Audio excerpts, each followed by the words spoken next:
Van het warme Orlando Naar het koude, natte, grijze Nederland. gaan wij jou nu vertellen wat wij vonden van de Disney Cruise.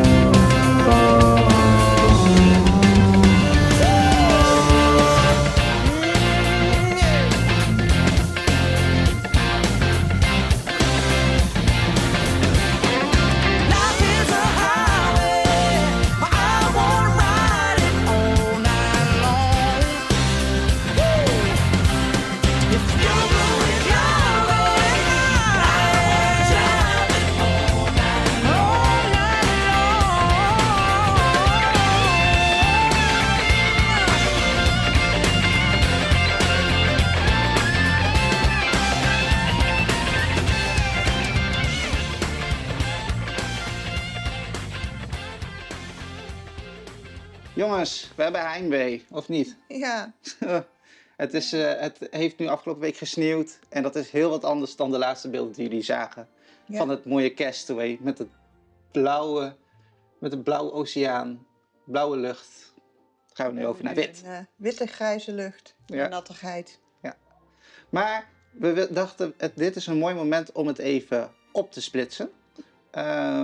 Want anders komt de cruise review helemaal aan het eind en dat duurt nog zoveel weken. En daar wilden we eigenlijk niet op wachten. Nee. En nog een andere reden.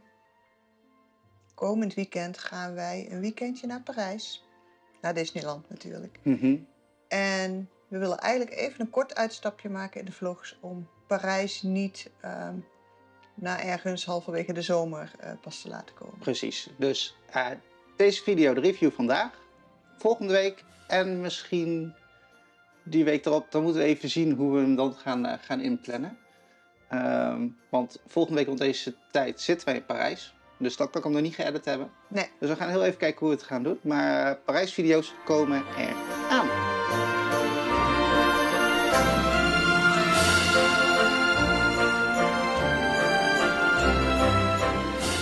We proberen het allemaal een beetje op de chronologische volgorde het avontuur van de cruise te bespreken. Ja.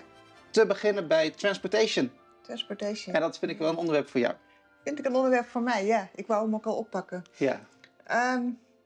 Het leek heel veel stress te zijn in de vlogs. Omdat onze bagage niet werd opgehaald. Althans, ze zeiden we komen tussen 7 en 8 geloof ik. Ja, klopt. Bagage ophalen. Dus wij stonden helemaal klaar. Om 7 uur naast ons bedje, alles ingepakt. En om 8 uur was er nog niks opgehaald. Wij dachten, kan gebeuren, we gaan lekker ontbijten. Kwamen rond 9:30 weer op onze kamer. Bagage stond daar nog altijd netjes. En we moesten ons om 10 uur melden bij de check-in. Precies. Toen begon mijn hart wel wat sneller te kloppen en niet op een positieve manier. Dus Ja. uiteindelijk hebben we besloten om het zelf mee te Ja. nemen. Ja. We hebben nog een kwartiertje gewacht, kwam niemand. Dus wij dachten, nou, we nemen het zelf mee naar de bagageruimte en dan komt het vast goed. Waren het niet dat onze koffers naar het... je hebt achter die bagagebalie heb je een ruimte. En onze bagage werd daar neergezet. In die ruimte. Ja. Let op, dat is dezelfde ruimte als waar ook alle andere koffers gestald worden van de hotelgasten. Gewoon van de mensen, ja. Ja. Wij zagen wel een busje staan van de cruise line. En daar werden allemaal koffers in gezet. Behalve die van ons. Ja. Dus ik kreeg het daar wel een beetje benauwd van. Ik heb het nog nagevraagd aan een mevrouw. En die mevrouw die zei... Klopt. De Magic die ging ook. Magic die vaart gelijk met jullie. Ja. Dit busje is voor de Magic. Als dit busje weg is, dan komt er een busje voor de Wish. En daar gaat jullie bagage in. Ja. Nou, dat was wel enigszins geruststellend. Ja. We hadden AirTags in onze bagage. Dus we konden de bagage volgen. Maar... Pro tip trouwens, altijd even AirTags ook in je koffer stoppen. Ja, maar hou er ook rekening mee dat die AirTags niet altijd bereik hebben. Nee. Dus we waren al lang en breed op het schip en toen zag ik dat 1 koffer onderweg was. Ja. Dus eigenlijk tot op het laatste moment vond ik het toch wel ergens een beetje spannend of die bagage goed ging aankomen. Ik denk dat onze ervaring niet representatief is, Nee. omdat de meeste filmpjes zie je gewoon dat de koffers op tijd worden opgehaald. Wij hadden gewoon pech, omdat het echt gewoon een hele volle cruise was. Ja. En daardoor duurde het allemaal wat langer. Ja, en heel veel mensen gingen ook vanaf ons resort. Ja. Want we zijn met 2 volle bussen vertrokken. Maar nog belangrijker, zouden we het nog een keer doen? Absoluut. Ja. Ja. Nee, ik had het niet anders gewild. Nee. Het ontzorgt je in die zin van, je hoeft niet zelf te gaan rijden. Nee. Dus dat is wel fijn, dat is allemaal geregeld. Je bent en natuurlijk verzekerd van die vroege boarding time. Ik wou zeggen, dat is eigenlijk de grootste perk helemaal als je als first time cruiser. Ja, en het begint onderweg al dat je op een gegeven moment ga je die brug over en je ziet dat schip, in ons geval schepen, liggen. Dan ga je echt al in de vibe. Ja. Nou ja, ik moet zeggen, het begint daarvoor eigenlijk al. Want voor de mensen die al eens naar Disney World zijn geweest ten tijde van de Magical Express. Het is echt gewoon de Magical Express wat je hebt. Want je hebt de filmpjes met leuke quizvragen tussendoor. Ja, je hebt echt een soort trivia inderdaad in de bus. Ja, dus nee, wij zouden het 100% aanraden. Zeker. Dus Disney Transportation, Vink, ja, zeker. Wat ik ook heel fijn vond, je komt daar aan. Je hoeft niet zelf te gaan kijken waar kan ik parkeren. Je komt daar aan, er komt een mevrouw of meneer de bus in en die vertelt nou dit en dat. Zo en zo gaan we het doen. Die zegt precies welke kant je op moet. En je loopt zo die terminal in zonder ook maar enige zorgen. Ja, dus dat is top. Dat vond ik heel fijn. Ja. En dat brengt ons bij het volgende onderdeel.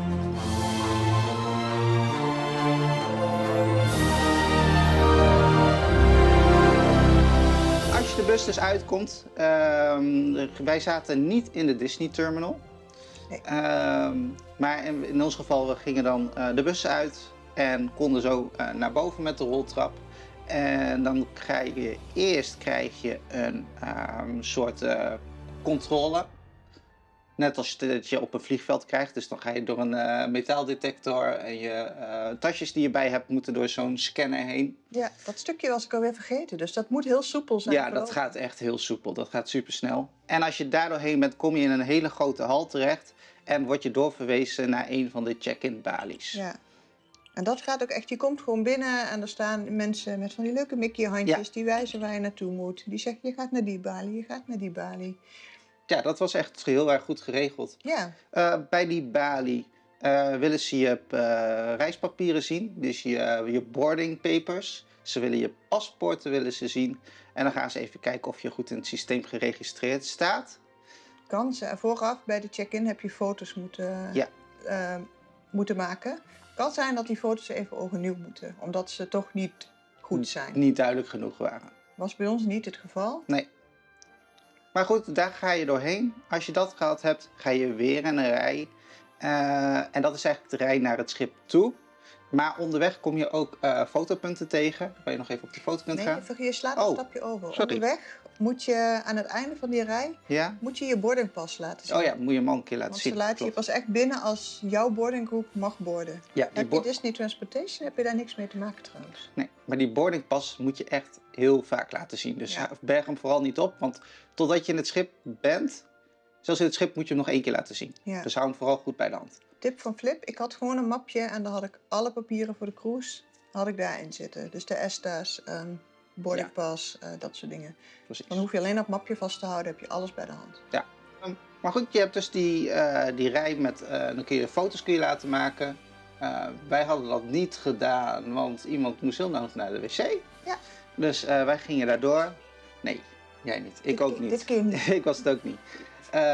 En dan ga je in een redelijk lange slinger ga je aan boord. Ja, de wandeling was langer dan ik gedacht had. Ja, het was echt wel een lange wandeling.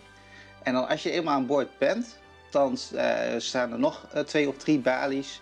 En dan moet je je melden bij iemand. En die doet nog 1 keer de laatste check. En dan ga je eigenlijk aan boord. Maar dat ging soepel. Ja, en daar staat dan ook weer een castmember en die vraagt, wat is jullie familienaam?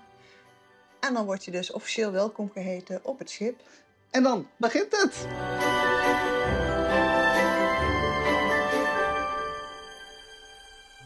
De kamer. De kamer, ja. Zoals jullie konden zien in de vlogs, kun je pas je kamer op na een bepaalde tijd. Ja. Ik dacht, we kunnen vast al wel de gang in om te gaan verkennen waar zitten we. Nee, dat gaat niet. Nee, en dan achteraf denk ik ook, klinkt ook logisch, want ze gaan er met al die karretjes Ja. doorheen, dus het zal heel chaotisch zijn.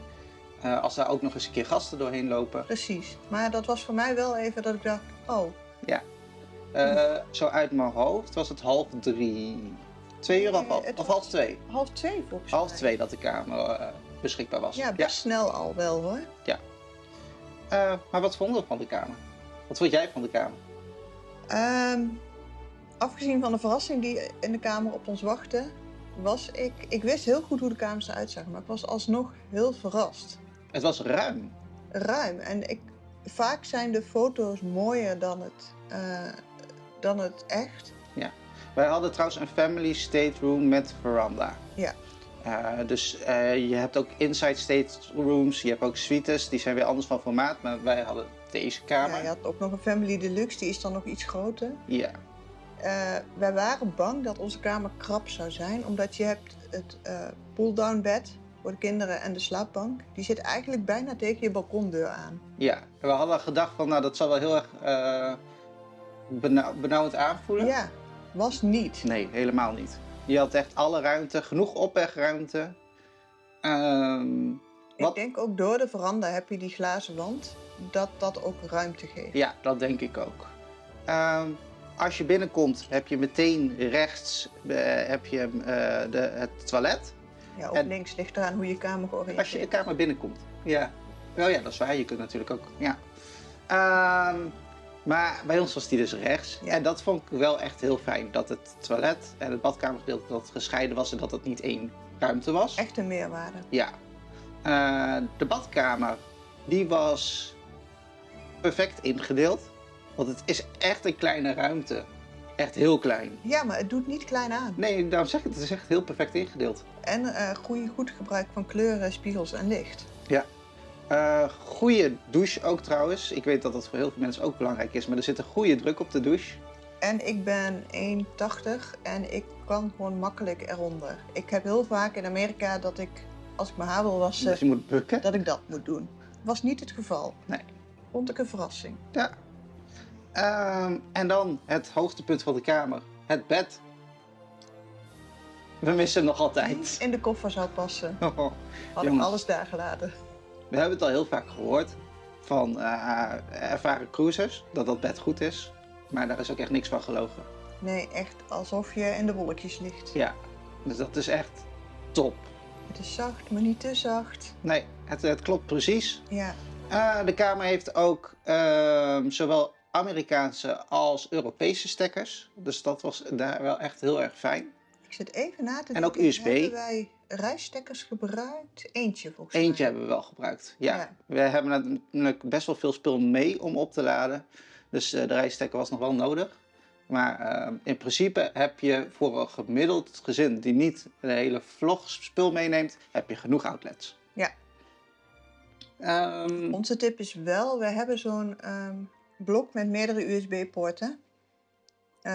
Dat is wel een must, denk Ja. ik. Dat is zeker een must. Heb je Magic Bands, moet je al in ons geval 4 Magic Bands opladen. Je hebt telefoons. Iedereen heeft wel een camera mee waarschijnlijk. Ja, en tegenwoordig wordt heel veel opgeladen met USB-C. USB-C-ports hadden we er wel 2, maar die deden het niet. Dus dat was heel bijzonder. Aan mijn kant van het bed deed hij het. Oh, bij mijn kant en bij het bureautje deed hij het niet. Nou nee, ik heb hem volgens mij gewoon in de muur kunnen pluggen. Oké. Nog een deel, het bureau was ook ruim. Ja, Daar kon je ook genoeg op kwijt. Onder het bureau had je nog een koelkastje. Let op, het is geen koelkast. Het is gewoon puur om het een beetje koel te houden. ja, je Dus kunt er geen verse melk in nee, goed houden. dat gaat zeker bederven. Ja, Maar onze chocolaatjes en onze Cloudum, ja, dat ging echt dat is gewoon prima. Ja. Het balkon. Het balkon zeiden mensen tegen ons, voor een eerste cruise, zeker naar de Bahama's, altijd doen, maar kijk even of je er echt gebruik van gaat maken. Ja. Ik kan zeggen dat wij er dagelijks gebruik van hebben gemaakt. Ja, al maar gewoon meerdere keren op een dag. Ja, Wij vonden dat balkon wel echt heel erg fijn. zeker voor deze cruise. Ja, Ik kan me voorstellen in Europa, als je niet verzekerd bent van zulk mooi weer, dat je denkt, nou, zo'n porthole is ook genoeg. Ja. Maar ik vond het daar wel echt een meerwaarde hebben. Maar ook dan, ja, je moet echt kijken naar je reisbudget. Ja. Als je zo'n kamer vergelijkt al bijvoorbeeld met een kamer met alleen een raampje. Het is volgens mij al wel, we hebben het laatst bekeken, zo'n $400 ongeveer duurder. Ja. Dus je moet echt kijken, vind je het waard? Ja. Wij vonden van wel. Maar als ons reisbudget het niet zou toelaten, zou ik ook prima een raampje, zou ik dat ook prima vinden. En zelfs een inside stateroom als het zou moeten. Ja, als ik moet kiezen tussen niet cruisen of een inside Precies. stateroom, dan een inside stateroom. Maar ga je naar de Bahama's, ga je naar de Caribbean, doe je zo'n cruise, spaar je al zoveel geld, doe jezelf een lol, spaar iets meer en neem inderdaad zo'n kamer met een veranda. Een van de meest magische herinneringen van de cruise is toch wel, je wordt 's ochtends wakker, je doet die gordijnen open, je stapt je balkon op en je denkt, hé, een eiland. Ja, of hé, oceaan. Ja. Het is heel bijzonder. Ja. Ja. En in de avond, wij hebben dan nog kinderen. In de avond als zij op bed lagen, zaten wij vaak nog even op onze veranda. Ja, even na te praten, lekker genieten van de stilte. Dat is het oceaangeluid, dat is zo fijn. Ja. Dat is even ontprikkelen van zo'n dag. Het is een beetje, hoe noem je dat? White noise, toch? Ja. Dat was een beetje onze white noise. Ja. Dus nee, dat voor wat Wij betreft. vonden hem dubbel en dwars waard. Ja, nee, 100%. Ja. Dus onze kamer krijgt 5 van de 5 sterren. Zeker. Zeker.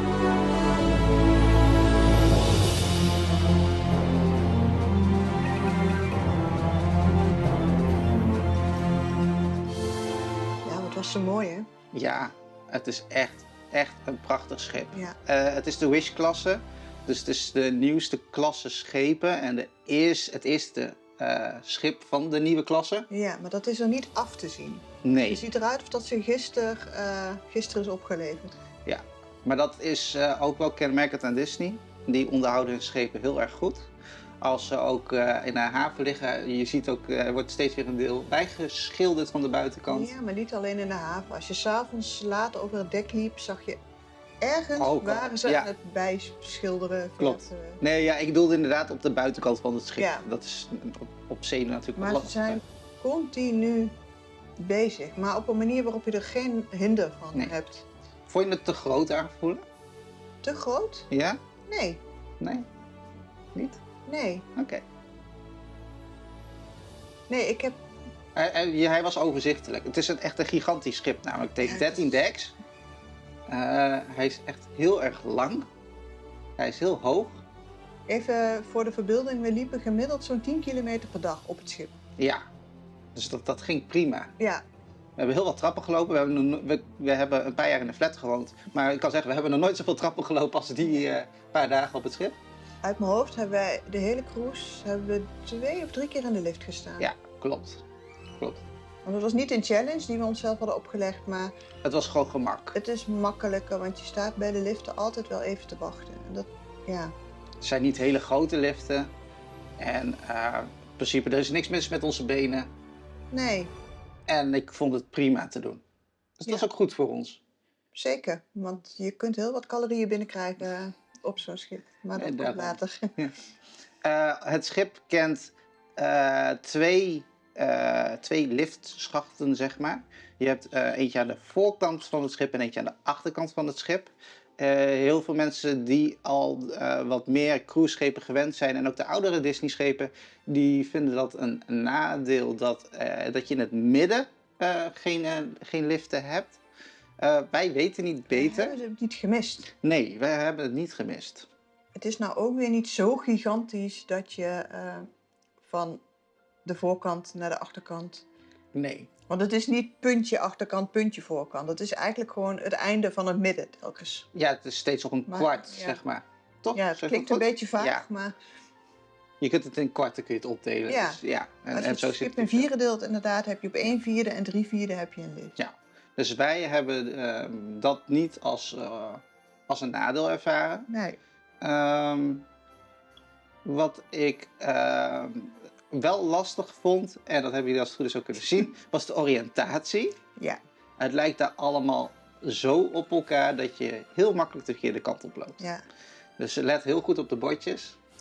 Ja, maar hebben wij ook gedaan. En dan gingen we nog de mist in. Ja. De cruise director zei ook heel treffend op de laatste avond... Eindelijk dacht je de weg te weten. En dan moet je er vanaf. Ja. En ik denk, als wij er morgen weer op zouden stappen... zouden we opnieuw aan die zoektocht beginnen. Ja. Maar het schip overal, wij zouden er zo weer op gaan. Wij zijn echt fan van het hele design van het schip. Het interieur, hoe het er binnenuit ziet. Ja. Als het zou kunnen, gaan we heel graag nog een keer. En daarover later meer. Ja, de Wish is klassiek, maar wel modern. Ja, klassiek modern. Ja. Ja, ik vind dat het goed ik denk dat dat onze stijl is. Dat denk ik ook. Dus nee, wij zijn helemaal verliefd op het schip. Ja. Dus het schip ook dikke 5 sterren. We hebben ook nog een kleine uit... in Nassau gingen wij van het schip af en er lagen 4 of 5 schepen op een rij. Alle 4 unaniem zeiden we ook, ons schip is echt de mooiste. Ja. Je bent dan echt trots dat jij op die... Op dat soort schip zit. Op dat Disney-schip mag stappen. Want alle Disney-schepen springen eruit qua... We hadden ook wel geluk tussen aanhalingstekens dat we naast allemaal carnavalschepen lagen. Die zijn over het algemeen ook wat minder mooi. Maar op de laatste dag hebben we ook het nieuwste schip gezien van Royal Caribbean. De Icon of the Seas. Volgens mij wel. Utopia. Eén van de twee. Maar zelfs daarnaast vinden wij de Wish toch echt wel nog een stuk mooier. Het is het wat klassiekere cruiseschip. Ja, als je denkt aan een cruiseschip, dan zie je denk ik een Disney-schip voor je. Ja, denk ik ook.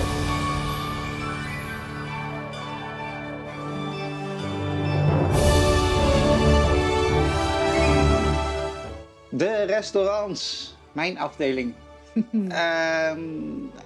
Disney Cruise kent rotational dining, waarbij je dus elke avond naar een ander restaurant gaat. Wij hadden de eerste avond 1923. En we hadden geluk. Wij mochten aan de Waltkant. Ja, dus het heeft 2 gedeeltes. Je hebt een Walt Disney kant en je hebt een Roy Disney kant. En wij mochten het Walt Disney gedeelte. Het 1923 restaurant is het wat luxere, wat chicere restaurant qua look en feel. Ja. Moet zeggen, ik had dus ook verwacht daarmee dat het eten daar in dat restaurant net wat chiquer zou aanvoelen dan in alle andere restaurants. Maar ik weet niet hoe jij het ziet, maar ik vond het niveau was overal gelijk. Ja. Maar dat is positief. Ja. Het was overal net zo'n hoog niveau. Ja. Want zelfs bij de World of Marvel, waar we naar nu naartoe gaan... Daar was ik heel erg verbaasd. Ja. Wat bij het Walt restaurant, vind jij het leuk om iets van een formal night te doen? Dus dat je hier even wat avondkleding aandoet. Dan is 1923 wel het restaurant om dat te doen. Ja. Het heeft geen, hoe zeg je dat, voorschriften, geen kledingvoorschriften. Al die restaurants trouwens niet. Maar als in, je mag niet in badkleding verschijnen. Nee, maar ik bedoel, je kunt daar gewoon in je korte broek en je slippers kun je daar naar binnen lopen. Dus dat zou niet uitmaken. Maar wij vinden het persoonlijk wel leuk om je een beetje leuk aan te kleden voor zo'n restaurant. Ja. Dus 1923 eten was echt top. Aankleding daar was goed. Ja. Het was de eerste avond. Ik had het idee, gevoelsmatig was dat wel de minste avond qua doorloop. Je had het idee dat ze nog wat moesten wennen. De bediening heeft natuurlijk weer een nieuwe ronde aan gasten waar ze dan aan moeten wennen. Het liep wat stroeven. Ja, maar ze moeten zich natuurlijk ook voorstellen aan iedereen. En ze willen iedereen ook een beetje leren kennen. Dus ja, in dat restaurant had ik het meest het idee dat je af en toe even moest wachten. Ja, je moest wat langer wachten op het eten. Ja. En dat... Niet op je drinken. Nee, drinken niet. Ben je geen snelle drinker, zoals ik? Ga ervan uit dat je op een gegeven moment 3 glazen drinken voor je neus. Ja. Want ze nemen gewoon, volgens mij hebben ze een beetje een gemiddelde tijd van 20 minuten en dan komt er een nieuw glas. Ja. Of je klaar bent of niet. Zullen we daar nog wat over vertellen trouwens? Over de bediening? Ja? Je hebt ook je eigen personeel, zeg maar. Ja. Want je hebt een headwaiter. Die is verantwoordelijk om de maaltijden op te nemen en al dat soort dingen. Dat is je aanspreekpunt. Dat is je aanspreekpunt. Als er iets is, moet je hem hebben. Ja. Dan heb je nog een assistant waiter. Die is er voor de drankjes. En die gaat ook met de sausjes rond. En maar al die dat helpt dingen. ook, als je met een grote groep bent, helpt hij ook de headwaiter met het uithalen of juist het inserveren, uitserveren. Maar dat is echt een duo. En die werken ook altijd samen. En ons duo, dat werkte top. Ja. Dat was echt goed. We waren echt... Het hadden broers kunnen zijn. Ja, maar het waren ook echt hele lieve mensen. Ja. Ze waren alsof ze gecast waren voor ons. Want we waren echt lieve, rustige mensen. Ja. Wat voor onze kinderen heel fijn is. Ja. En dan heb je nog een grote manager die daar rondloopt. Maar die loopt eigenlijk altijd 1 keer in de avond even langs. Of met de vraag of zijn medewerkers het wel goed doen en of het eten een beetje goed is. Maar daar heb je verder weinig mee te maken. Nee, die komt inderdaad gewoon even checken. Is alles naar wens? En zijn er dingen? Geef het aan. Ja, dus wat dat betreft is de onderlinge controle ook wel heel erg groot. Ja. Dus als je zoiets hebt van, hé, hoe zeg je dat? Mijn ober. Mijn waiter. Ja, ik vind een ober altijd zo... Ja, neerbuigend. Ja, precies. Zo, ja. Maar goed, heb je niet zoveel met het team wat hij is toegewezen, zou je dat eventueel nog met die manager kunnen bespreken? Ja, ik weet niet of ze daarin kunnen schuiven, want dan moeten ze een team weghalen bij andere gasten die misschien heel tevreden zijn. Ik denk dat als het echt zo is, dat ze gaan schuiven. Okay. Denk ik. Geen idee, maar... Wij hebben er gelukkig niet mee te maken gehad. Het Nee. was bij ons perfect. Maar we weten in ieder geval genoeg controle of alles wel goed is. En ze doen ook echt alles om er een perfecte beleving van te maken. Ja, als voorbeeld, iemand uit ons gezelschap die had een medium rare steak besteld. Ja. Die heeft tot 3 keer toe een nieuwe gekregen, omdat niet eens hij zelf, Nee. maar onze headwaiter was niet tevreden. Die bleef er ook bij staan, zei snij het even aan, ik wil even zien hoe het is. En hij haalde hem zelf al weg van nee, dit is nog niet goed. Nee. Dus ook al zeg je, nee, is prima voor mij. Nee, jij hebt dit besteld, jij krijgt dit. Ja. Dus al doen we er 10 keer over, jij krijgt hem perfect. Ja, nee, dat was echt top. Ja. Door naar het tweede restaurant. De tweede avond was de World of Marvel. Ja. Hadden wij de minste verwachtingen bij. Het is eigenlijk een soort dinnershow, maar dan met schermen. Ja. Ik had verwacht dat dit voor de jongens de leukste zou zijn. Was het denk ik ook. Maar dat het voor ons een beetje niet uitzitten. Maar Nee. voor ons de minste interessante zou zijn. Maar hij was ook echt heel goed. Ik vond uiteindelijk de beleving niet onderdoen aan een 1923. Nee. Echt niet. Nee, absoluut niet. Dus het eten was heel erg goed. Het was meer Europese keuken. Ja. En het was echt gewoon prima. De show was leuk. Ik denk wel, als je al vaker de cruise hebt gedaan, of vaker die film hebt gezien, op een gegeven moment ken je het dan wel. Kijk Dus- niet te veel vlogs. Nee. Voor mij heb ik er ook expres niet zo heel veel ingestopt. Nee, want dat doet iedereen. Ja, maar dat is... nee, op een gegeven moment ken je het wel. Dus de herhalingsfactor daarvan is wat minder. Dus dat is het enige puntje van kritiek op dat restaurant. Maar Disney is bezig met meerdere varianten. En ik denk dat ze die uiteindelijk op alle schepen gaan implementeren. Zou leuk zijn, want dat zou het wel beter maken. Maar dat is het enige puntje van kritiek op dat restaurant. Verder niks op aan te merken. Nee. Ehm, De derde avond zouden wij weer in een Marvel restaurant zitten. Dat was de Pirate Night. Die hebben wij overgeslagen. Gewoon tijdtechnisch gezien, maar ook menutechnisch gezien. Ja, het menu sprak ons niet zo heel erg aan. En je bent druk op zo'n cruise. Ja. En wij wilden een beetje wat lucht in onze tijdmanagement. Ja, Dus wij hebben ervoor gekozen om op het dek te eten die dag. Maar goed, over dat gedeelte, daar komen we zo meteen nog op terug. Want we hebben nog 1 restaurant te bespreken. Ja. En daar moet jij het over hebben. Ja, mijn geduld werd op de proef gesteld. Want het Arendelle restaurant hadden wij op de laatste avond. En ik had al 2 keer even gespiekt. Ik had al een vleugje van de sfeer op kunnen snuiven. Maar dat restaurant heb ik het beste bekeken op vlogs die wij hebben gezien vooraf. Maar ik vond het eigenlijk de beleving nog leuker dan ik op beeld heb kunnen... Ja, het is wel zo, als je binnenkomt en je ziet dan uiteindelijk dat podium, dan heb je wel zoiets van, oké, het is wel klein. Het is wel klein. Ja. En het plafond is laag. Heel laag daar. Ja. Dus ik maakte me daar wel een klein beetje zorgen over in verband met het geluid. Je moet je voorstellen, bij het Arendelle restaurant, als het goed is, hebben jullie het al gezien, maar zo niet, leg ik het nu gewoon nog een keer uit. Het is echt een dinnershow met zang en muziek en dans en alles erop en eraan.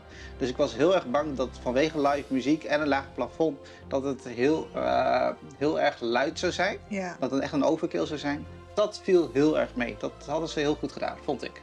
Ja, want wij bij Jaden is erg gevoelig voor veel Geluid. prikkels en geluid. Maar die heeft hem prima doorstaan. Ja.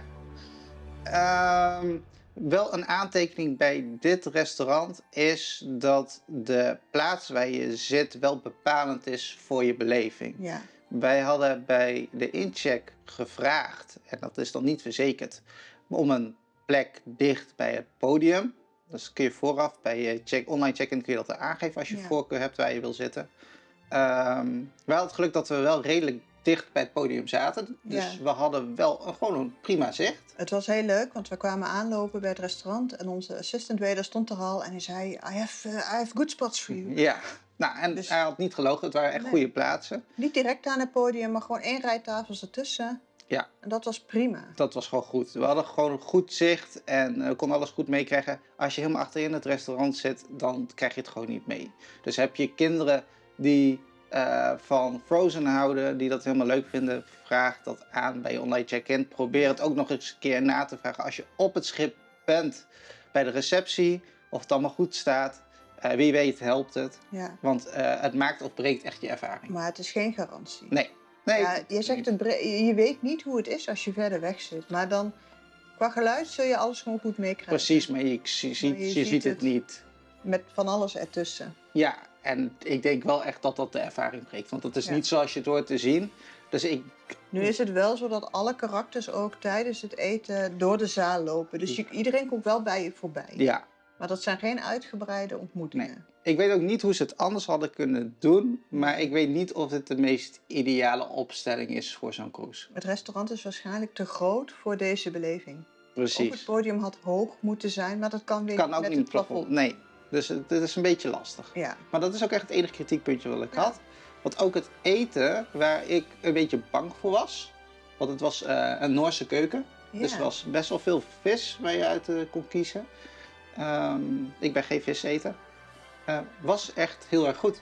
Dit is het enige restaurant waar bij mij een foutje is gemaakt. Ja, klopt. Ik kreeg een ander voorgerecht dan ik besteld had. Ik vond hem prima, vond ik ook lekker. Dat was mijn tweede keuze. Dus ik was daar gewoon aan begonnen. En 2 tellen later stond onze headwaiter naast me. Je hebt het verkeerde gekregen. Jij had iets anders besteld.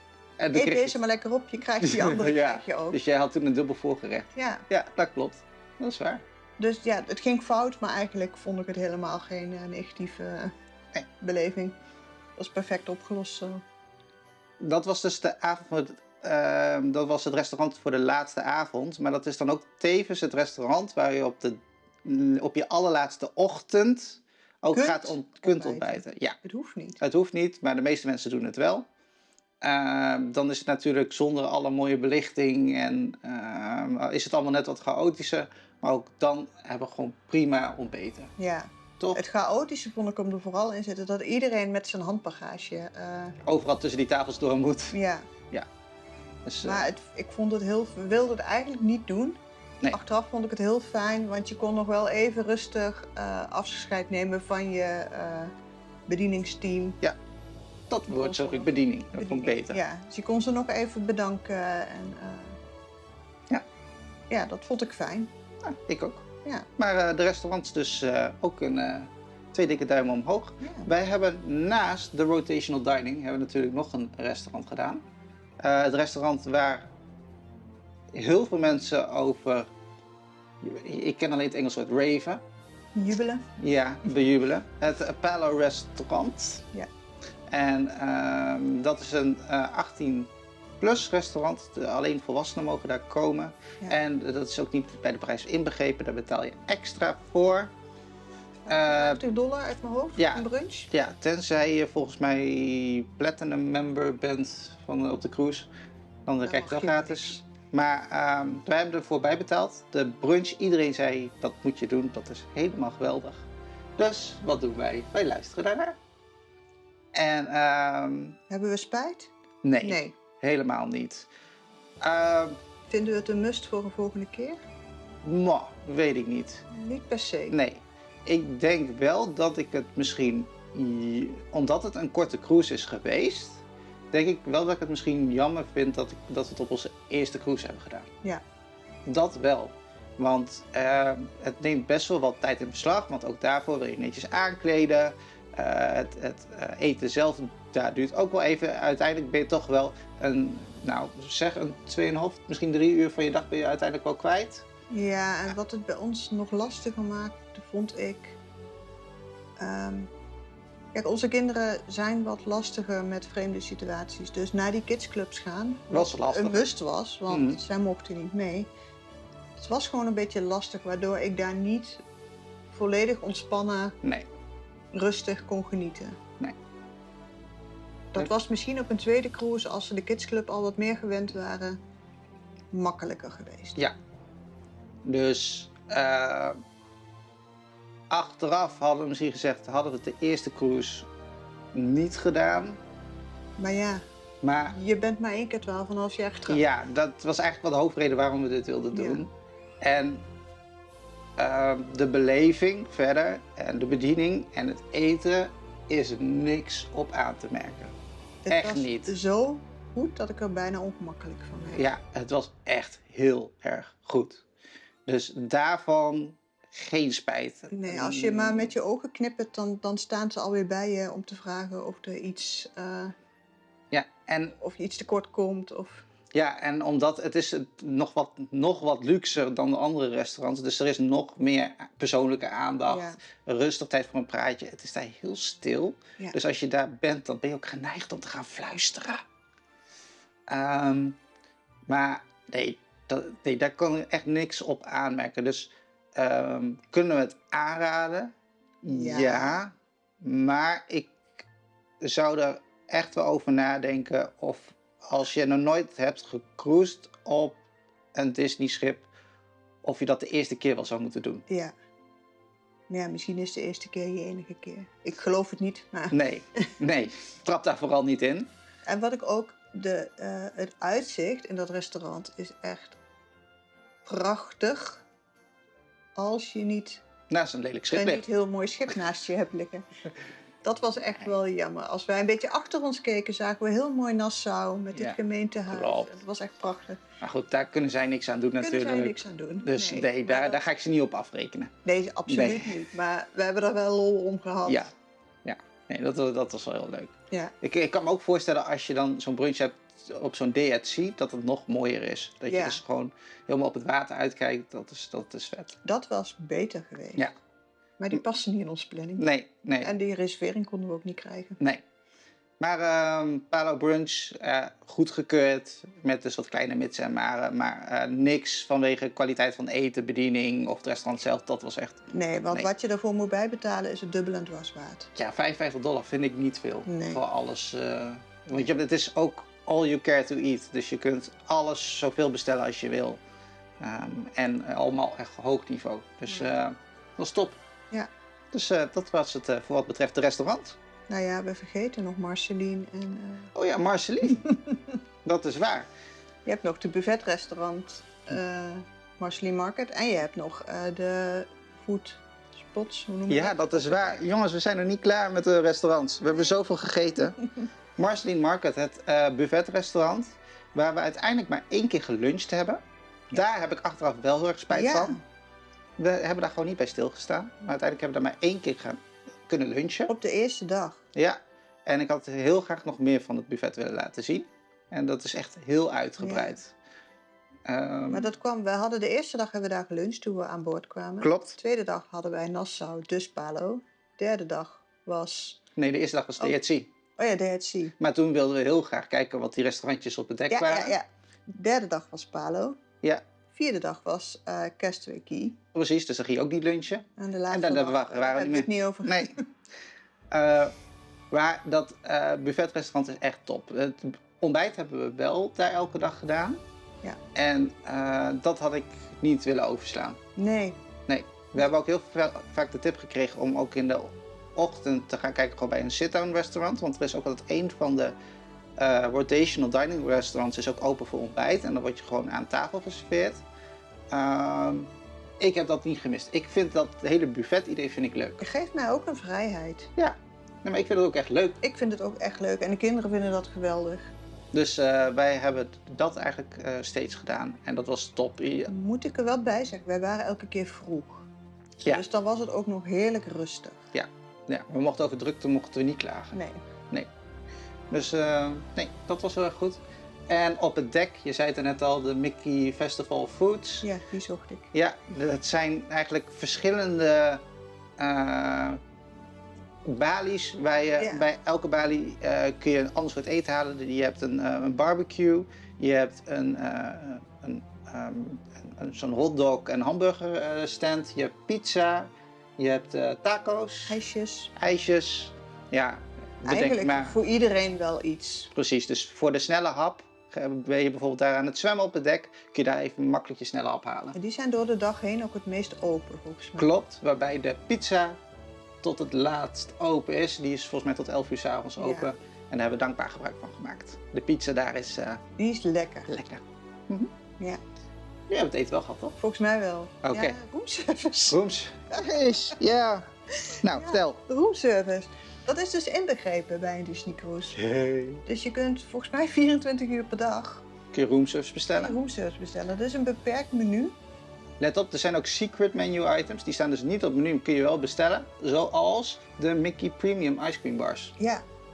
Dus je kunt Mickey ijsjes, kun je gewoon zoveel als je wilt, kun je die bestellen. Voor degene die het niet weet, die kost in de park $5. bij de $6 volgens mij. $5, $6, ja. Op de cruise kun je ze onbeperkt en gratis eten. Chicken tenders, zoveel als je wilt. Die zijn echt lekker.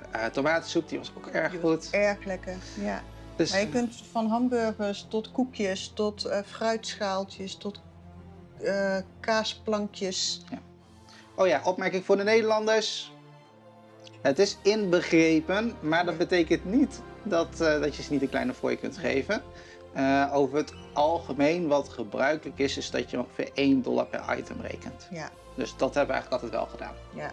Dus, maar goed, je hoeft het niet te doen, maar het hoeft niet, wel netjes om het te doen. Ja, het wordt zeker gewaardeerd. Zeker.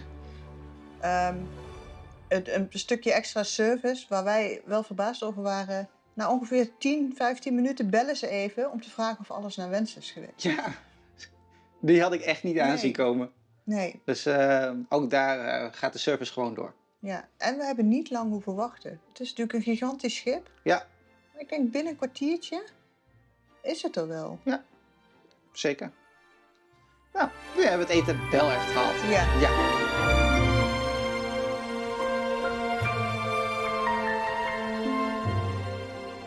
Ja, dat is ook wel een must-do, denk ik wel, op zo'n cruise. Ja. Elke avond, of tenminste op onze cruise, had je elke avond een musical. Ja, we hadden de eerste avond een Seize the Adventure. Dat was een show waarin Goofy kapitein wil worden van het schip. En er komen allemaal Disney-karakters bij. Een echt hele leuke Disney-show. Ja. De tweede avond hadden we Little Mermaid. Dat was een echte musical, maar ook echt musical Broadway kwaliteit. Ja. En daarna de laatste avond hadden we Aladdin. Wat ook een musical was met grote kwaliteit. En dat was echt top. Zouden we de volgende keer, als ze weer op een Wish gaan, zouden ze weer alle 3 bezoeken? Ik zou sowieso Seize the Adventure wel. Dat vond ik echt tof. Die vond ik echt heel leuk. De andere 2 als ik tijd heb. En dat is niet vanwege de kwaliteit. Nee, want het is echt wel heel goed. Echt goed. Maar ik persoonlijk vond de herhalingswaarde wat minder. Ja, en ik zou dan eerder nog Aladdin herhalen. Ja. Maar daar heb ik ook een stukje van gemist. Ja. Aladdin, die sowieso, Little Mermaid, vonden we oké. Was goed. Was goed. Maar wat jij gisteren zei, het was wat abstracter. Ja, het was niet echt zoals de musicals zoals je normaal zou zien. Het was een wat abstracter verhaal. En dat vond ik wat lastiger. Dus die weet ik niet of ik die nog een keer zou zien. Niet omdat het niet goed was, maar omdat er zoveel op het schip te doen is, wat we nu ook niet hebben kunnen doen, waar ik dan de tijd liever aan zou besteden. Ja, Maar dat maakt denk ik meteen een mooi bruggetje naar wat kun je allemaal doen. Ja, maar ik wou nog even over die shows, want we hadden extra shows. Want wij zaten op een... ja, die hebben we ook nog. Je hebt sowieso tijdens je cruise heb je de Pirate Night. Dat is al standaard. Ja. Dat je is extra vergeet shows. een van de leukste. De Sail Away Party. De Sail Away Party, sowieso. Niet missen. overslaan. Nee, echt Nee. niet. Helemaal niet als het je eerste keer is.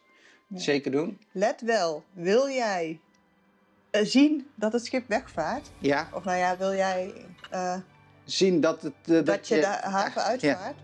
Ga direct naar de Sail Away Party. Naar de zijkant van het schip om dat te kijken. Wij dachten, oh, dat draait een leuk liedje. We blijven nog heel even hangen. En we voelden ook niks. Nee.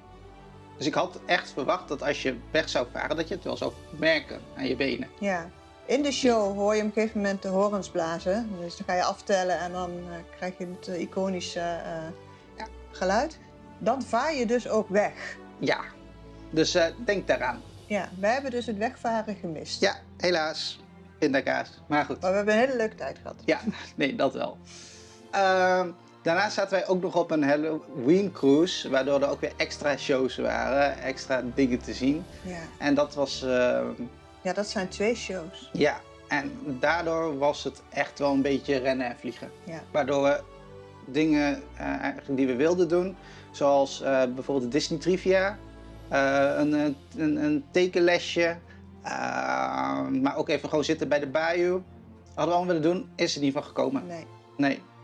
Dus vandaar... Niet direct jammer, maar het viel ons tegen. hoe erg je bezig bent met plannen. Ja, ja. Dat is echt heel veel. Maar misschien is dat iets voor even de afsluiting, maar dat we daar nog even op ingaan. Ja. Dus even onthouden. Maar genoeg entertainment te zien, genoeg shows en ook hoge kwaliteit. Ja, Dat is echt heel hoog. we zijn erg positief, hè? Ja, heel erg. Ja, Maar we zouden het ook zeggen als het niet zo was. zeker, zeker. Doen we naar het volgende onderdeel.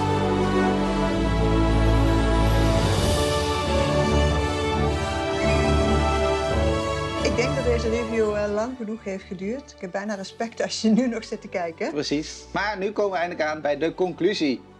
Wat vonden we er allemaal van? Ik vond het niks. Nee, Sin zei het er net al, we zijn wel erg positief. En dat is ook omdat het echt heel goed is geweest. Ja. Dus ben je aan het twijfelen om zo'n Disney Cruise te doen, ga het dan zeker doen. Onze ervaring, het is beyond expectations. Zeker. Het service level is echt bizar. Ja, ik kan me wel voorstellen dat het niet voor iedereen is. Nee. Het is wel echt een bepaald soort vakantie.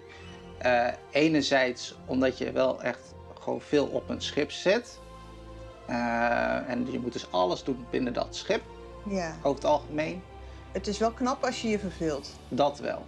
Want dan komen we inderdaad weer op dat stukje planning. Ja. En dat viel ons tegen. Je moet het zo zien dat je elk kwartier kun je kiezen uit 8 activiteiten. Ja, elk kwartier van 8 uur 's morgens tot middernacht, zeg Ja. maar. Kun je wel iets doen. Ja, dus het woord FOMO, dat moet niet in je woordenboek voorkomen. Nee. Dus als we iets zouden hebben wat wij als zijn een nadeel zouden vinden aan de cruise, is dat er gewoon eigenlijk te veel te doen. Veel te doen. Ja, Maar dat maakt wel dat de drukte ook heel erg verspreid is. Want je zit met 4000 man op zo'n schip, klopt. dat merk je niet.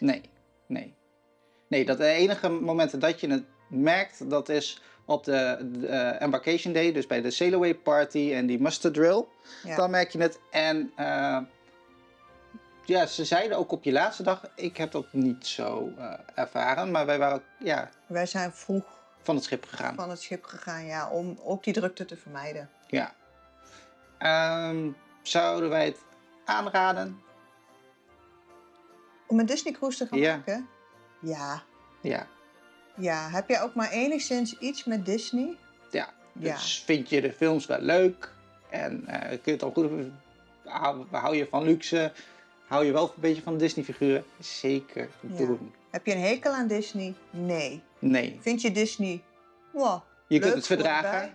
Zeker doen, want je kunt heel veel op het schip doen zonder Mickey overal tegen te komen. Ja, maar, dus moet ik zeggen, heb je zoiets van, "Mwah, Disney kan het verdragen, ik vind het wel leuk, maar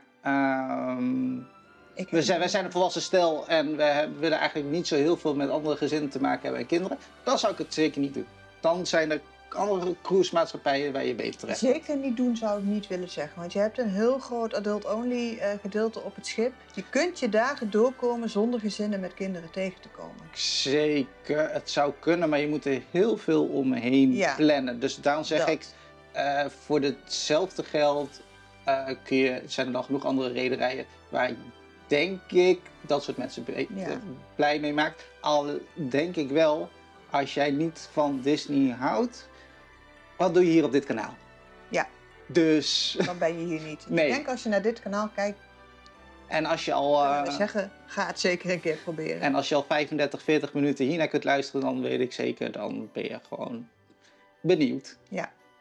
Dus, nee, maar ik denk dat wij de hele cruise overal, ik denk een 9,7 geven. Ja. Ja. En ik kan niet eens heel goed zeggen, die 0,3 is denk ik dat er zoveel te doen is, dat je niet alles kan doen wat je zou willen doen. Nee, dat is echt het enige wat het minder maakt. Want ja, we kunnen wel zeggen, ja, het is ook, de cruise was te kort, maar dat is waarvoor wij gekozen hebben. Je hebt ook langere cruises, maar wij hebben voor deze gekozen.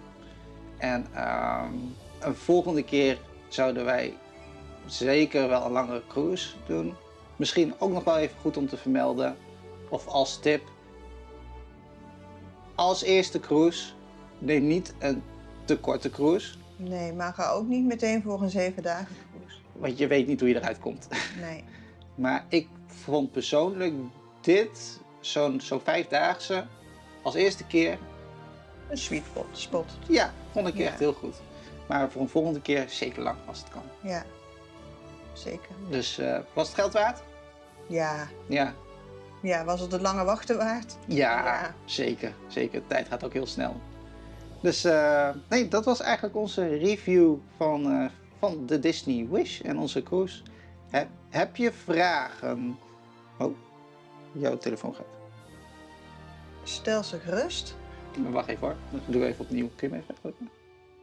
Ja, zal ik snel ook net Nee, doe papa. even. Je kunt ze zo terugbellen. We zijn 2 minuten klaar. Oké. Zo.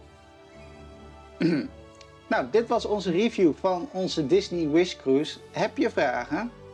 Stel ze gerust. Stel ze gerust. We zijn te vinden via Instagram, maar je kunt ook hieronder een vraag achterlaten. En dan komen we daar zo snel mogelijk op terug. Ja. Dus op naar de volgende cruise. Yes. Let's sail away. Doei doei!